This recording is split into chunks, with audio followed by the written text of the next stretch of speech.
Hey everybody, welcome to Hockey SKATEDOWN. Before we get into the video, I just want to say thank you to all my subscribers. If you want to join our hockey team, it's free.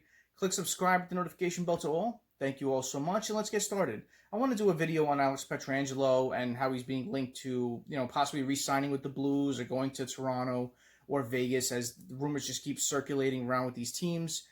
Florida is another one that's being mentioned as well, especially with the trade rumors they're having with Ekblad and what happened recently with the whole Hornqvist deal for Matheson. So, it's going to be very interesting to keep your eye on these teams as we head into free agency. So, let's talk about Pietrangelo. This came out a couple of days ago. The camp had come in as high as $9.25 million a year, and it's a lot. Just above what Roman Josi is getting of $9.059 million. Josi has $34 million in signing bonuses in his first 4 years of his contract. And that's the thing that may be holding up this deal with St. Louis. St. Louis offered him another contract supposedly, but the thing that may be holding him up is the signing bonuses that St. Louis isn't keen on giving. So if the Leafs or Vegas get in on Alex Pietrangelo, a deal for $9 million would force either one of them to move out a big salary. So if you're looking at Toronto, it could be possibly Nylander. That's why I did my previous video of Nylander to the Devils. I'll link it at the end. Or the Vegas Golden Knights to move out a Martinez, a Stastny, or a Fleury to make room. Now, Fleury's been in the news recently as he's come out and saying that he wants to stay with the Knights.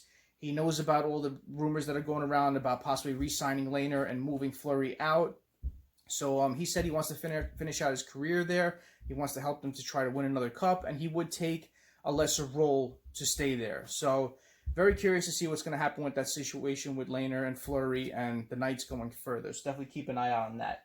But Pierre LeBrun said something in a recent phone interview that's kind of interesting if any team's looking to acquire Pietrangelo, where they could possibly do it and sign him for less AAV. So I'll get into that now.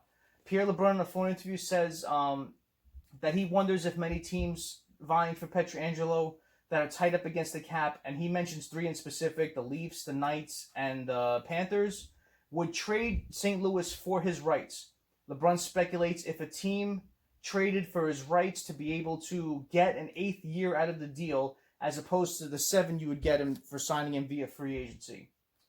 That could help a lot of teams that are up against the cap, and he gave off an example.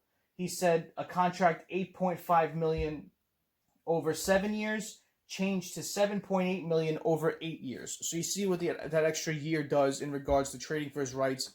It lowers that cap for a little bit to help out some teams. And word has come out, I don't know if it's true or if it's just a rumor, the most recent offer from the Blues to Pietrangelo was an 8-year deal for $64 million, and that's $8 million AAV. That's kind of along the lines we've been hearing all year. Curious to see if he signs that. But the thing is, Pierre LeBrun says belief is signing bonuses may be the crucial part to the deal, which could be the problem for the St. Louis Blues. Now, Pietrangelo, he's a 30-year-old defenseman, so you're getting him at that age. This past year, in 9 games, he put up, in the playoffs, he put up 1 goal, 5 assists, 6 points. Over his career in the playoffs, he played in 92 games, 8 goals, 4 assists, 43 assists for 51 points. So he is a playoff performer. And we've seen that in that spectacular run he had winning the Cup with the Blues. In 70 games this past year, he put up 16 goals, 36 assists, 52 points. And in his career, he played in 758 games, 109 goals, 341 assists, and 450 points. And with every free agent, what do you want to do? Your year where you're free agency eligible, of course, you want to put your best 4th year. So that's what he did this year. His best year in points came in 17-18. He put up 54 points. And this year, with playing only 70 games, I think if we would have finished out the rest of the year, he definitely would have smashed that. He put up 16 goals, his career best. And he definitely would have went over that 54-point plateau. He was already at 52 and 70. So it's not like he's on a decline or anything. He is just getting older, and it happens. But, it's going to be curious to see what kind of contract other teams offer him. St. Louis has given him a pretty nice deal. It's just the signing bonuses may be the thing that's holding everything up.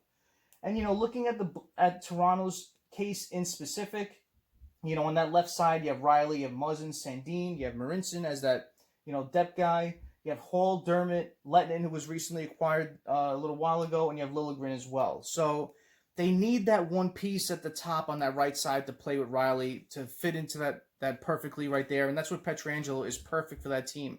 Question is, with a lot of teams, you got to be, especially this year with the flat cap of 81.5, it's going to be a very curious situation what happens with Pietrangelo, especially a lot of free agents. You know, they're going to be, of course, asking for a lot of money, but the question is, what will these teams honestly give them?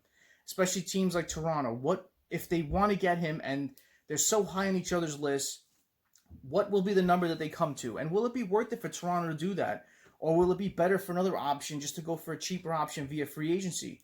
You know, you have Tanev that probably won't go back to Vancouver. You have Hamonic, that's another good name out there. You have Brody, whose name is out there.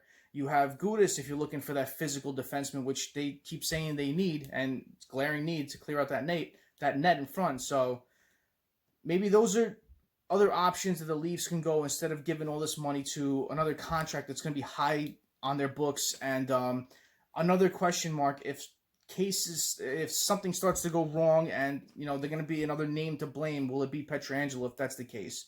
Or you got to think about injuries too.